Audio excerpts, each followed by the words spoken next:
প্রতিবার রমজানে আমরা খুব বেশি একটা ছুটি পাই না। ভার্সিটিতে ভর্তি হওয়ার পর বেশিরভাগ সেমিস্টার ফাইনাল রমজান মাসেই হয়েছিল, তবে গত বছর থেকে এটা চেঞ্জ হয়েছে।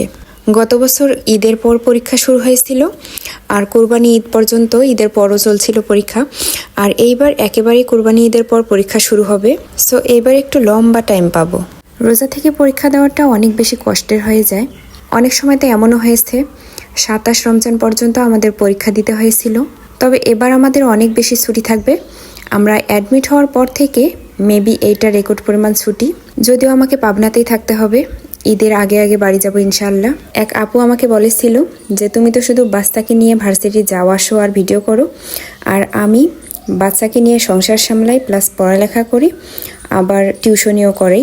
ওই আপুকে বলতে চাই আমিও টিউশনি করি, আর সেজন্য এত ছুটি থাকার পরও বাড়িতে এখন যেতে পারবো না। তো যাই হোক, আমরা ভার্সিটিতে চলে এসেছি। আর বাবু ওর বসার জায়গা খুঁজছিল, কোনো জায়গায় পছন্দ হচ্ছিল না, তেমন কেউ এখনো আসেনি। সো সব টেবিলই ফাঁকা। সো ওর পছন্দ মতো একটা টেবিল বেছে নিয়েও বসে পড়লো। আর আজ আমাদের সাথে আরও এক পিসি কুট্টু বেবি ক্লাস করবে। মাশাল্লাহ মাশাল্লাহ, সবাই মাশাল্লাহ বলবেন। এই বয়সে ওরা ভার্সিটিতে বসে ক্লাস করে, কয়জনের বা এই সৌভাগ্য হয়। তো আমি কিছুক্ষণ বাইরে ছিলাম, আর এসে দেখি ওর খালামণিরা ওর খাতায় কি যেন লিখছিল, আর বাবুও অনেক মনোযোগ দিয়ে দেখছে। তো যাই হোক, এখন যেহেতু রমজান মাস চলছে, কয়েকদিন থেকে ভাবছি যে কিছু কথা শেয়ার করব, বাট অনেক দোটানায় ছিলাম। বিষয়টা শেয়ার করছি মানুষকে দেখানোর জন্য নয়, জাস্ট উৎসাহ দেওয়ার জন্য।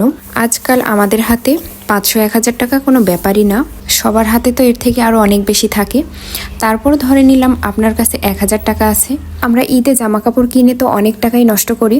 সো 1000 টাকাও যদি আপনার কাছে থাকে, আর এইরকম মন মানসিকতা থাকে যে আপনি কাউকে দান করবেন, তাহলে আমি বলবো আপনার গ্রামে বা আপনার আশেপাশে যারা অভাবী লোক আছে, যারা একদম পানি ছাড়া অন্য কোনো কিছু ইফতারে জোগাড় করতে পারে না, এই 1000 টাকা দিয়েই আপনি অন্তত 3 জনের খুব ভালোভাবে ইফতারি কিনে দিতে পারবেন। অনেকে বলতে পারেন যে এরকম ফ্যামিলি বাংলাদেশে নেই, কিন্তু আপনারা আশেপাশে একটু খোঁজ করলেই দেখবেন যে এরকম ফ্যামিলি বিশেষ করে গ্রামে প্রায় বাড়িতেই দেখা যায় যে ইফতারিতে শুধু পানি ছাড়া আর অন্য কিছু জোটে না। আচ্ছা, ধরে নিলাম আপনার কাছে 1000 টাকাও নেই, আপনার কাছে 500 টাকা আছে। অথবা যদি 500 টাকাও আপনি দিতে না পারেন, যদি আপনার কাছে 300 টাকা থাকে, 300 বা 350, এর মধ্যেও কিন্তু আপনি 1 কেজি চিড়া, 1 কেজি মুড়ি, 1 কেজি চিনি, বুন্দিয়া বা ছোট খেজুরের প্যাকেট এসব কিনে দিতে পারবেন। আপনাকে এসব দিতে না কোনো বড়লোক হওয়ার প্রয়োজন নেই।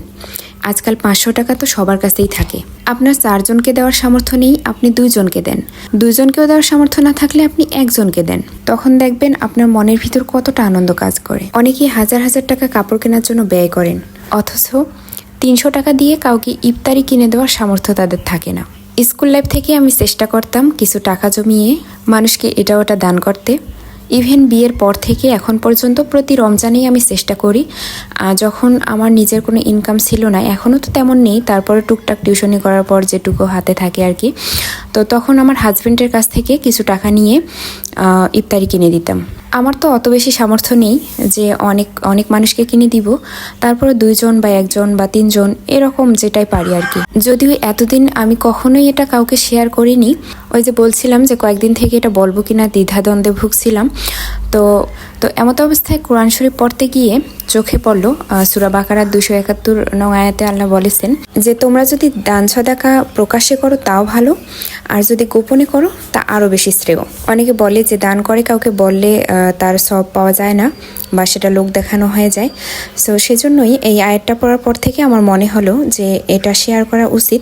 যদি এর থেকে আপনারা উৎসাহী হন, আপনারা চেষ্টা করবেন অন্তত 1 জনকেও যদি পারেন তাহলে ইফতারিটা কিনে দিতে। তো যাই হোক, ক্লাস শেষে বাসায় এলাম, আর আমার ননদ বড়াই দিয়েছিল, সেটা ছাদে একটু শুকাতে দিয়েছিলাম। আর ওই যে বাবু, ও মাঠে অন্যান্য বাবুদের সাথে খেলছিল। তো ভালো থাকবেন সবাই, আজকের মতো এই পর্যন্তই, আল্লাহ হাফেজ।